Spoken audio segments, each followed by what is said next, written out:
Imperative grammar. सबसे पहले हमको ये देखना है कि ये ग्रामर अपन को क्यों यूज करनी है, ठीक है।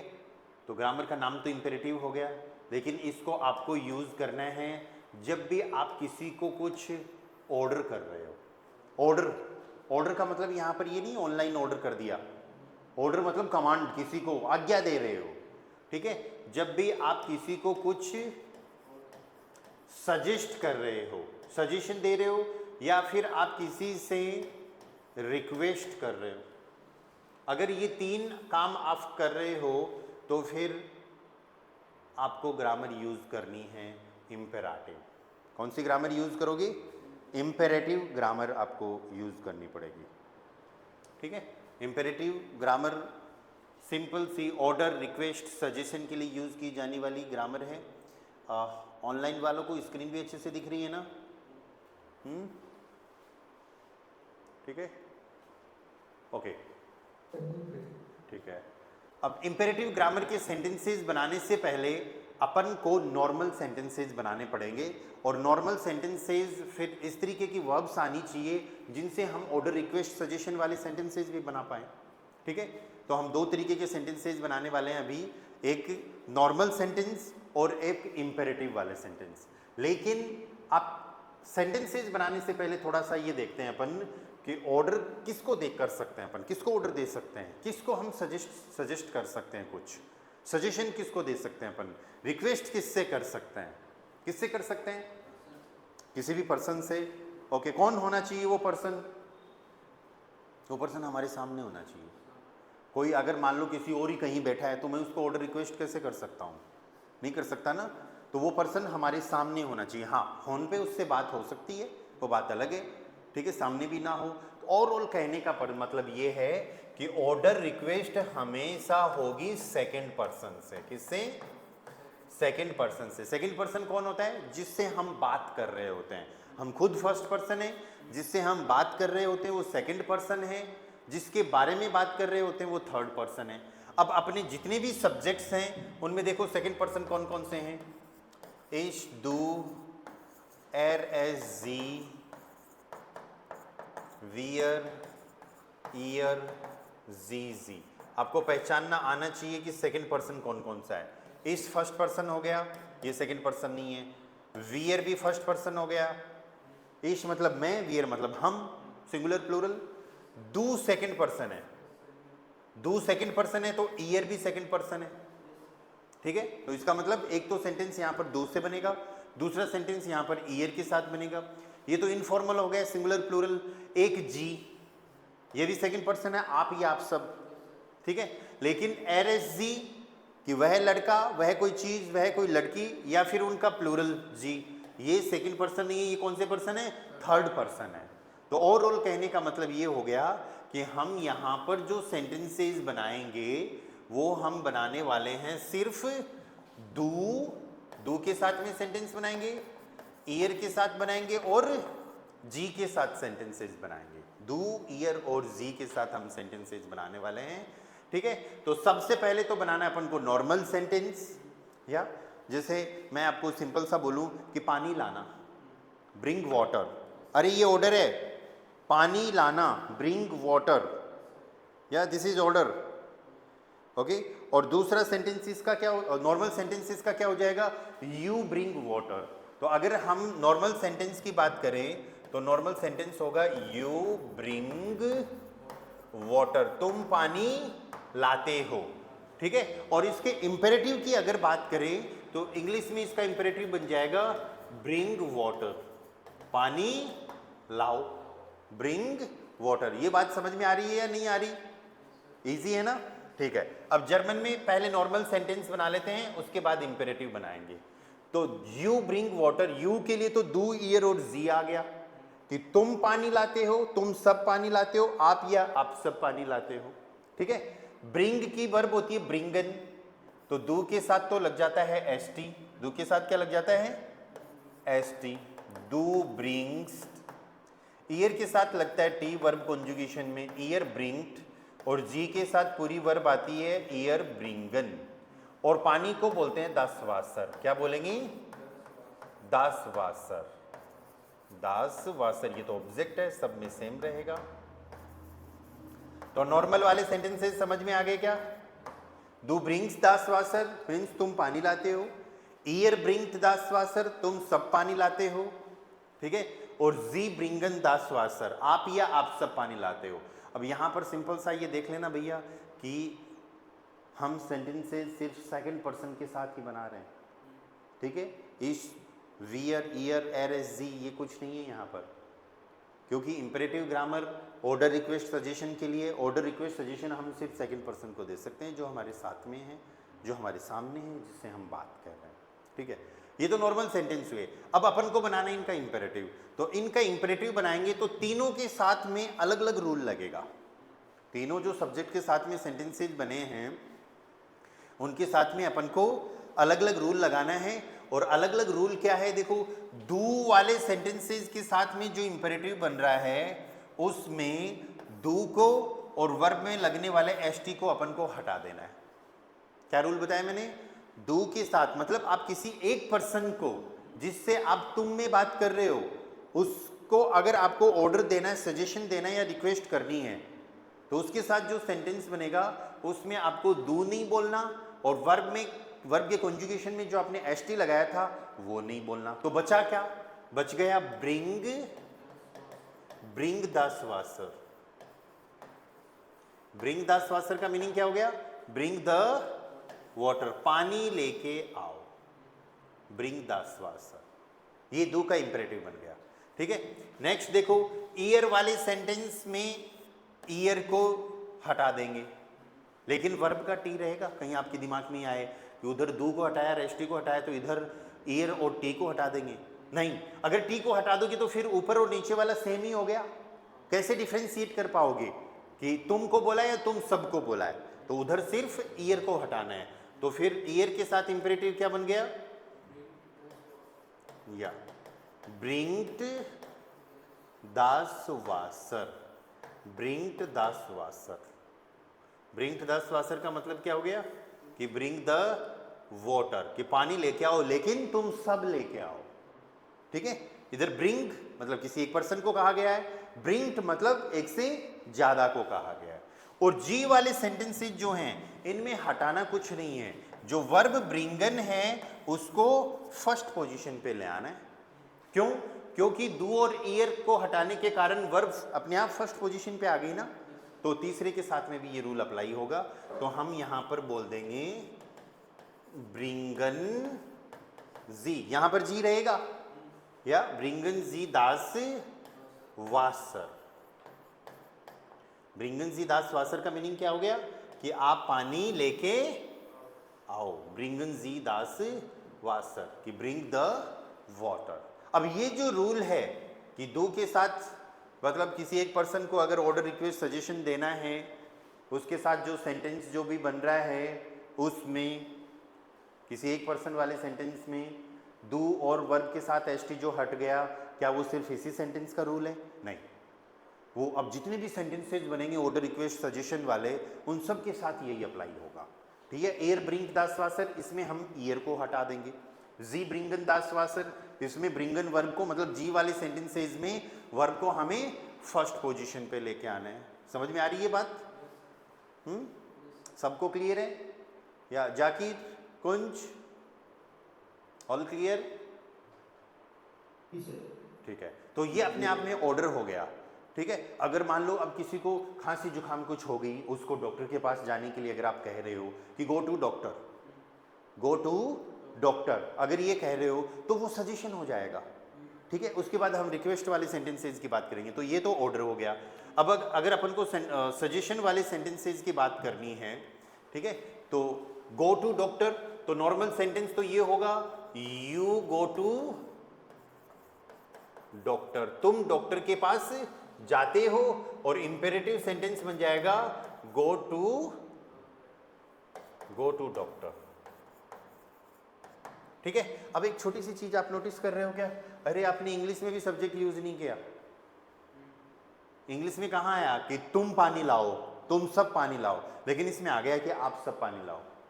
या इंग्लिश में तो एक ही बना, ब्रिंग वाटर, इंग्लिश में एक ही सेंटेंस बनाया ना, ब्रिंग वाटर, कि पानी लेके आओ, ठीक है।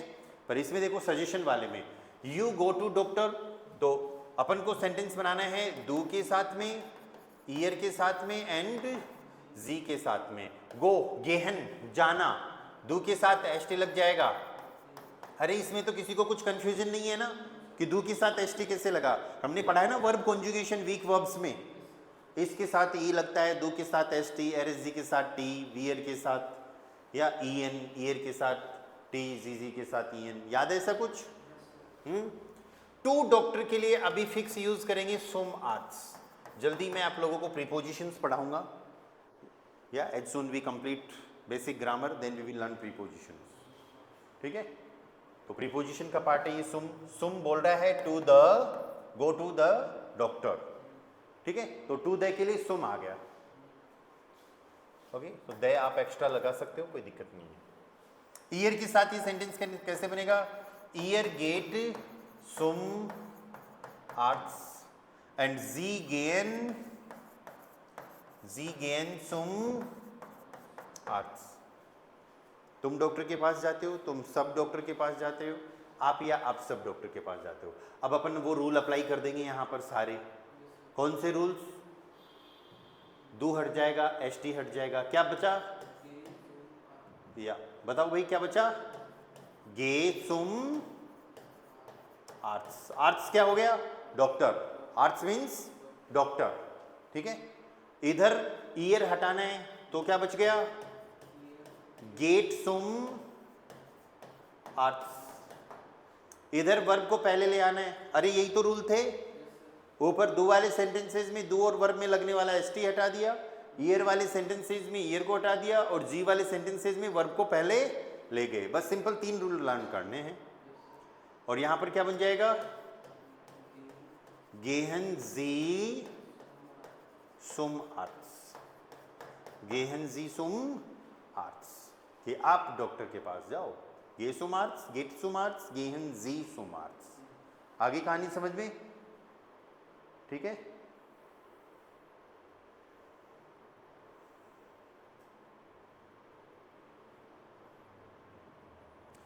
रिक्वेस्ट वाला सेंटेंस देखो,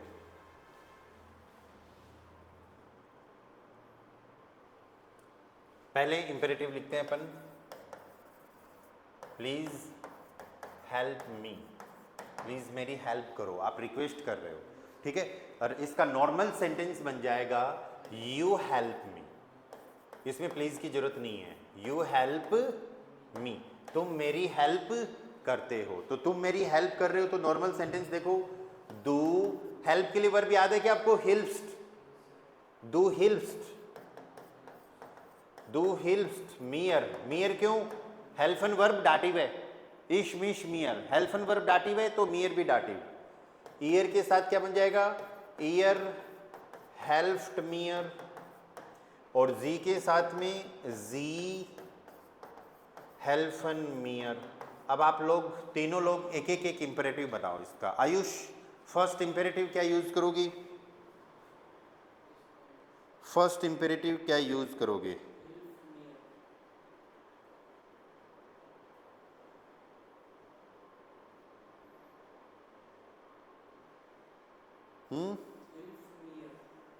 हिल्फ मियर। क्यों? आपने डू को हटा दिया और वर्ब में लगने वाले एसटी को हटा दिया, क्या बच गया? या हिल्फ मियर। लेकिन प्लीज तो अपन ने ऐड ही नहीं किया, तो प्लीज की बात ऐसी है भैया, प्लीज आप सेंटेंस की शुरुआत में भी ऐड कर सकते हो और लास्ट में भी ऐड कर सकते हो। ओरल कहने का मतलब है हम प्लीज को शुरुआत में अगर लगाएंगे तो फिर कॉमा लगा देंगे, या बीटर, बीटर हिल्फ मियर, या फिर हम ऐसे कर देंगे हिल्फ मियर और फिर कॉमा लगा के बीटर, राइट। तो हिल्फ मियर, ये दोनों सेंटेंस ऐसे ही बन सकते हैं, हिल्फ मियर बीटर, राइट। ये दोनों सेंटेंसेस सही हैं भाई, ये सिर्फ दोनों का एक ही मीनिंग है। तो जो बीटा है वो लास्ट में भी आ सकता है और शुरुआत में भी आ सकता है। तो ये तो दो के साथ का बन गया। ईयर के साथ का जाकिर आप बनाओ।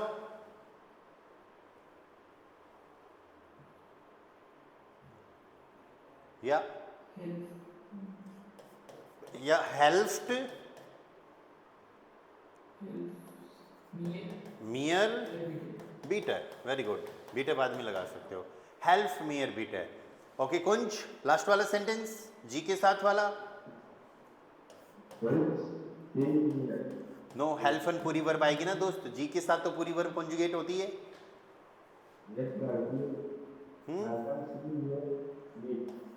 हेल्फन जी मियर बीटर, बीटर से पहले कॉमा लगा दो, क्योंकि बीटर अपने आप में एक अलग वर्ड तो है, पर अपने आप में एज ए पूरा सेंटेंस इंडिकेट होता है। या हेल्फन जी मियर बीटर, ठीक है। सेम इसी तरीके से हम और एग्जाम्पल कर सकते हैं, जैसे do homework, do homework, homework करो भाई, डू होमवर्क।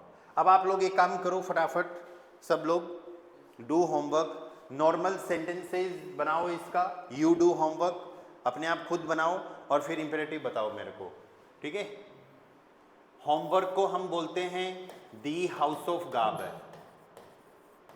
याद था क्या ये वर्ड, दी हाउस ऑफ गाबे हो गया आपका होमवर्क, ठीक है। और टू डू के लिए अपन वर्ब यूज करते हैं माखन, माखन मीन्स टू डू या फिर टू मेक, माखन to do to make. Screen दिख रही है ना पूरी सबको अच्छे से, बनाओ ये सेंटेंस डू ईयर और जी के साथ में, डू ईयर और जी के साथ में।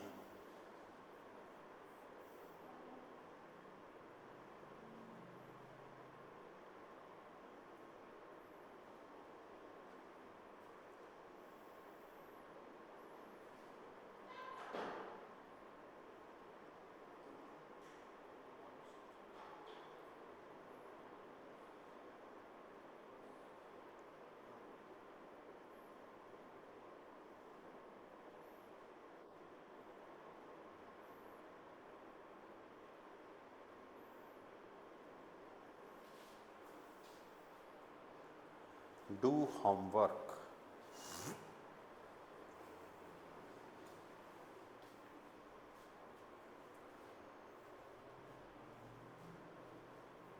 ओके। कुंज, डू के साथ क्या बनाया आपने सेंटेंस, डू के साथ में क्या इंपेरेटिव बनेगा, डायरेक्ट इंपेरेटिव बना दो दोस्त, नॉर्मल सेंटेंस की बजाय डायरेक्ट इंपेरेटिव बता दो।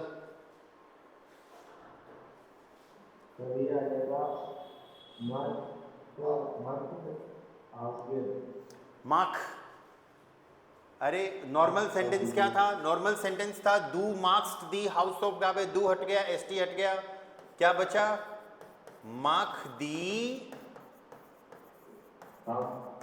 हाउस ऑफ गाबे, ठीक है। हाउस ऑफ गाबे तो आप बता ही दोगे, मेन अपन को क्या लर्न करना है, मार्क वाला पार्ट, मेन मार्क वाला पार्ट लर्न करना है, मार्क दी हाउस ऑफ गाबे। जाकिर, ईयर के साथ क्या बनेगा,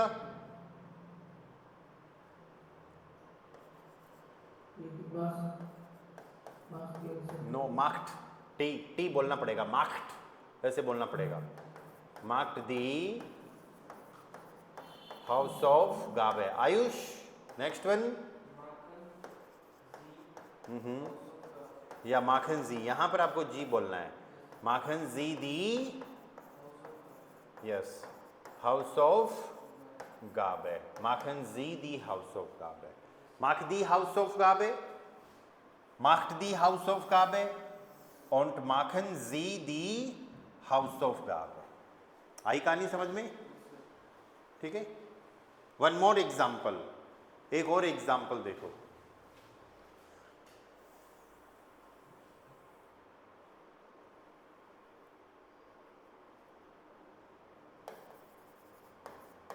कम ऑन टाइम, समय पर आया करो, come on time.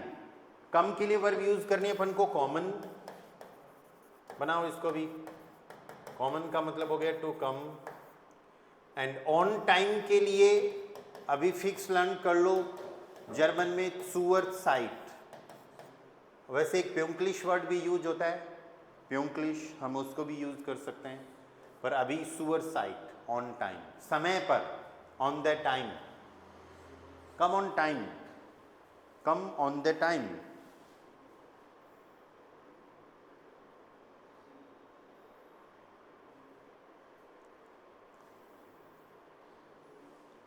Come on time, समय पर।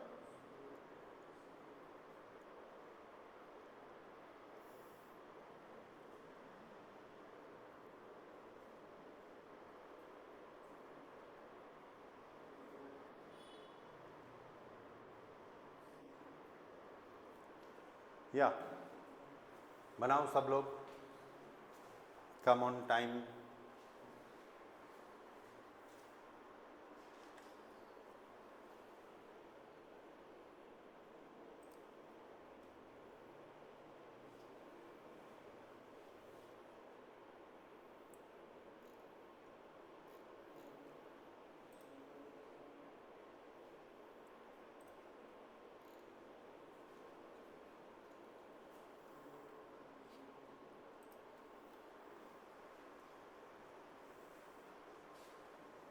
देखो आज ये एक ही ग्रामर पढ़ाऊंगा मैं आप लोगों को, क्योंकि अभी इस ग्रामर के बाद में आप लोगों को मैं कुछ वो मॉडल वर्ब के और इम्पेरेटिव के सेंटेंसेस शेयर करूंगा, तो वो करने हैं पहले आपको, फिर कल हम एक अच्छी वाली ग्रामर और पढ़ेंगे। या आयुष क्या सेंटेंस बनाया आपने पहला? या कॉम सुअर site. Zakir next one, com सुअर साइट। जाकिर अगला क्या है? या कॉम्ट सुअर साइट। जाकिर अगला भी बताओ, जी वाला। बिल्कुल परफेक्ट, आ गई आप लोगों को ये ग्रामर, कॉमन जी सुअर साइट। अब ये समझ में आ गया कि एक ही रूल अपन को क्लियर करना है यहाँ पर। डू के साथ डू और एस टी को हटा देना है, ईयर वाले सेंटेंस में ईयर को हटाना है, और जी वाले सेंटेंस में वर्ब फर्स्ट पोजीशन पे आ जाएगी। ठीक है, ओके। आज आप मॉडल वर्ब की, इंपेरेटिव की सेंटेंसेस की प्रिपरेशन कर लो। ओरल कहने का मतलब है खूब सारी एक्सरसाइज कर लो। अभी मेरे पास टाइम है तो मैं आप लोगों को शेयर कर दूंगा, और फिर कल मैं आप लोगों को ये जो भी एक्सरसाइज शेयर करूँ ये डिस्कस करनी है अपन को। और साथ में कल एक ऐसी ग्रामर पढ़ेंगे जिसमें नोमिनेटिव, आकुजाटिव, डाटिव सब आ रहा है। अब तक तो अपन ने यही पढ़ा है ना कि आकुजाटिव वर्ब आए तो आगे आकुजाटिव, डाटिव वर्ब आए तो आगे ऑब्जेक्ट डाटिव। लेकिन कल अपन ऐसी ग्रामर पढ़ने वाले हैं जिसमें 2 टाइप के ऑब्जेक्ट होंगे, आकुजाटिव भी होगा और डाटिव भी होगा। नोमिनेटिव तो सब जगह होता ही है, नोमिनेटिव तो सब्जेक्ट होता है तो सब जगह होता है, राइट। आकुजाटिव डाटिव 2 ऑब्जेक्ट होते हैं ना, डायरेक्ट और इनडायरेक्ट, तो वो उसमें होंगे। चलो आज इतना ही करते हैं। कोई डाउट क्वेश्चन हो तो बताओ। नहीं?